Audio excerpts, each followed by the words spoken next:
ओम शांति।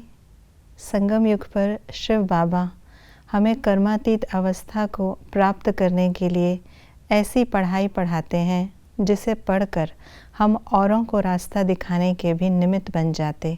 तो आइए रिवाइज करते हैं आज के 11 अगस्त 2025 के मधुर महावाक्यों को।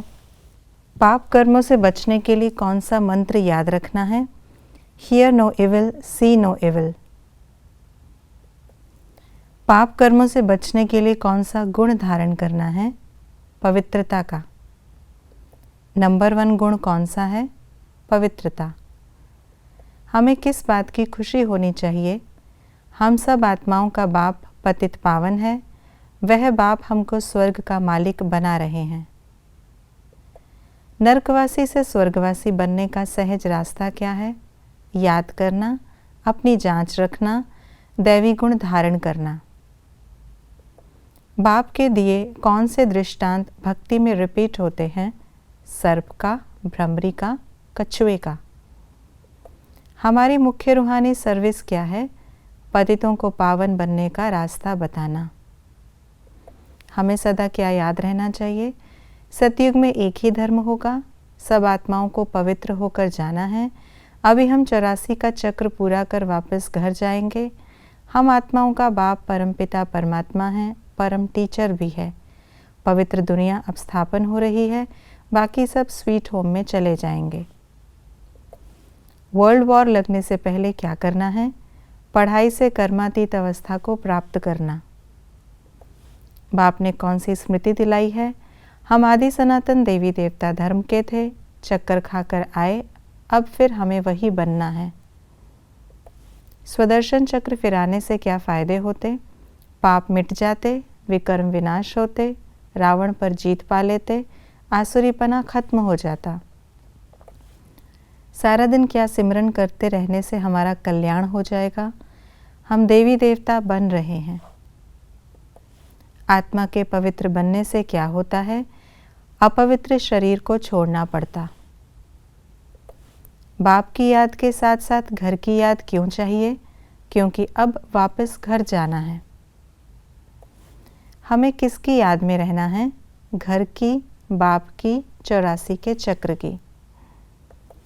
देवताओं और असुरों की लड़ाई क्यों नहीं हो सकती?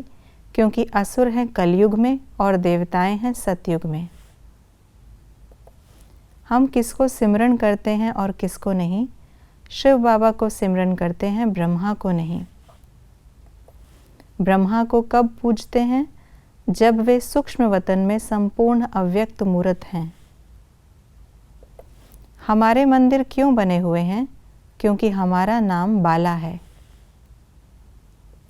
विकारों रूपी सांपों को सहज योग की शैया बनाने से क्या होता? सदा निश्चिंत रहते। हमें किन बातों की धारणा करनी है? दैवी गुण धारण करना, सर्वगुण संपन्न बनना, घर में बाप को याद करना, किसी बात की फिक्र नहीं करना, अंदर से आसुरीपने को समाप्त करना, स्वदर्शन चक्र फिराते रहना, पतित से पावन बनने का रास्ता बताना, स्त्री पुरुष दोनों इकट्ठे रहते पवित्र बनना, अपनी कर्म इंद्रियों से कोई पाप नहीं करना, पढ़ाई से अपनी कर्मातीत अवस्था बनाना, बाप की याद के साथ साथ बुद्धि परम धाम में लगाना, अंदर में जो ज्ञान है वह अपने भाई बहनों को समझाना, बाप ने जो स्मृतियाँ दिलाई हैं उनका सिमरण कर अपना कल्याण करना, अपने में सर्वगुण सर्व शक्तियाँ होते भी एक विशेषता में विशेष रिसर्च कर स्वयं को प्रभावशाली बनाना। ये थी आज की मुरली की विशेष बातें। हमें कर्मातीत अवस्था को प्राप्त करने के लिए पढ़ाई पर बहुत बहुत अटेंशन देना है, स्वदर्शन चक्र भी फिराना है और साथ साथ बाप और घर को भी याद करना है। ओम शांति।